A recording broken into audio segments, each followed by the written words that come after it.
Neste episódio, vamos falar sobre a parte mais fraca na estrutura do tanque, a visibilidade. Como este problema foi resolvido pelos projetistas dos primeiros veículos. Por que um tanque precisa de um periscópio? E qual foi o primeiro modelo a ser equipado com visão noturna?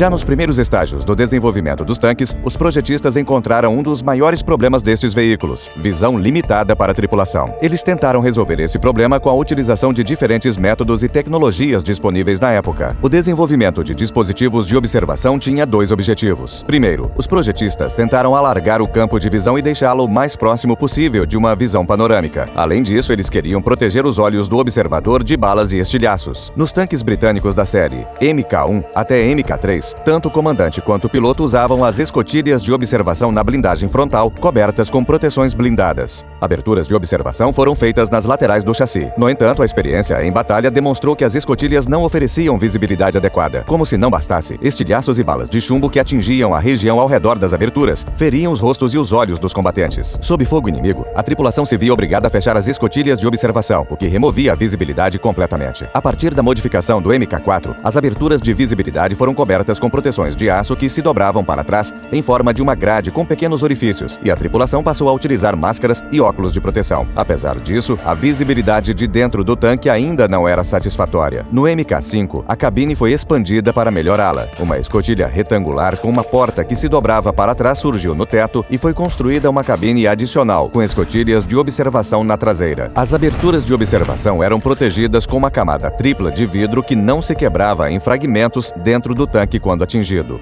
O passo importante a ser dado em seguida no desenvolvimento de dispositivos de observação eficazes foi dos engenheiros franceses. No Renault FT-17 foi implementada uma cúpula de observação com 5 aberturas ao seu redor. Apesar de não serem protegidas por camadas triplas de vidro ou proteções blindadas, o comandante conseguia visualizar o campo de batalha sem ter que girar a torre. Esta foi uma característica nova importante, que então passou a ser usada na maioria dos tanques. Os franceses também foram os criadores de outra inovação importante. O pioneiro tanque pesado 2C dispunha de uma cúpula para o comandante com estroboscópio. Foi construída uma abertura fixa à frente dos olhos do observador com um anel de metal de rápida rotação, sendo colocado logo antes da abertura. O comandante podia enxergar o espaço à frente da abertura constantemente, mas balas e estilhaços batiam no anel de metal e, por este estar em alta rotação, rebatiam. Apesar da originalidade destes dispositivos, eles eram complexos, caros e não eram confiáveis, por isso não se tornaram difundidos. Durante o entreguerras, artilharias antitanques e metralhadoras de alto calibre se tornaram comuns. Eram pequenas e poderiam facilmente ser camufladas no campo de batalha. Se a arma antitanques não fosse detectada a tempo, o disparo repentino dela representaria uma grave ameaça para o tanque. Os próprios tanques, inclusive, eram armas antitanques eficazes, de modo que duelos de tanques eram comuns. Encontrar um tanque inimigo primeiro representava uma vantagem considerável. Tudo isso resultou em maiores exigências para dispositivos de observação. Foi a vez dos projetistas alemães mostrarem do que eram capazes. Eles liberaram completamente os comandantes dos PZ-3 de suas obrigações secundárias. A observação do campo de batalha era prioridade. Para isso, o comandante dispunha de uma cúpula com dispositivos de observação ao redor. O tanque alemão PZ-4E detinha o recorde pela quantidade e qualidade de chegavam a 14. Apesar disso, os comandantes de tanques de todos os países ainda tinham que arriscar suas vidas e expor os olhos em escotilhas abertas para analisar o campo de batalha com mais eficácia. Os dispositivos de observação nos tanques da Segunda Guerra Mundial continuaram a se desenvolver e passaram a permitir observação tanto sob fogo de armamentos pequenos quanto sob o choque de projéteis altamente explosivos. As aberturas de observação foram protegidas com vidro blindado.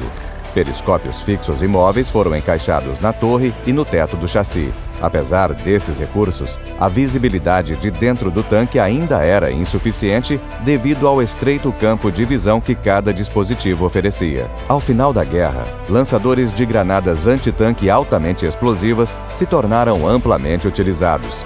Os projéteis poderiam penetrar a blindagem de qualquer tanque.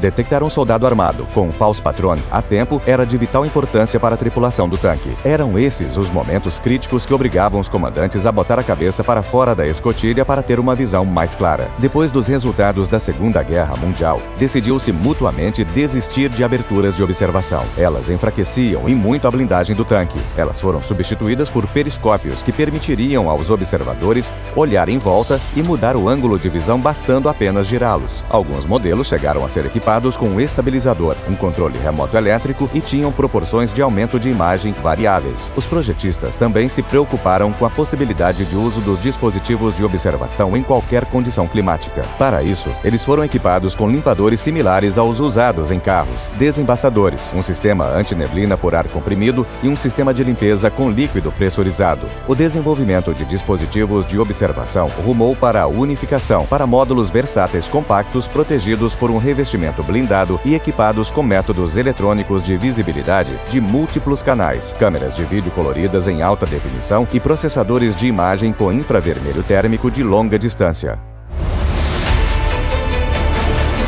Observar a situação no campo de batalha é uma tarefa difícil, mesmo com condições climáticas ideais, mas ela se torna ainda mais difícil quando a batalha acontece à noite. Nos seus comentários, vocês perguntaram sobre dispositivos de visão noturna e sobre a implementação deles nos tanques. Chegou a hora de responder a essas perguntas. Batalhas noturnas e batalhas com condições limitadas de visibilidade eram um grande problema para os tanques. Os faróis não iluminavam muito longe e revelavam a posição do veículo. Uma das soluções para este problema seria acoplar dispositivos eletroópticos infravermelhos de visão noturna com iluminação do terreno por holofotes infravermelhos. Foram conduzidos testes deste tipo em muitos países no final dos anos 30 e início da década de 40. Os projetistas alemães desenvolveram um recurso como esse para os canhões do PaK 36-37 e mais tarde para o canhão do PaK 40. Enquanto isso, os engenheiros soviéticos testavam um dispositivo similar nos tanques BT-7. No entanto, eles não tiveram tempo de concluir os projetos. A Segunda Guerra Mundial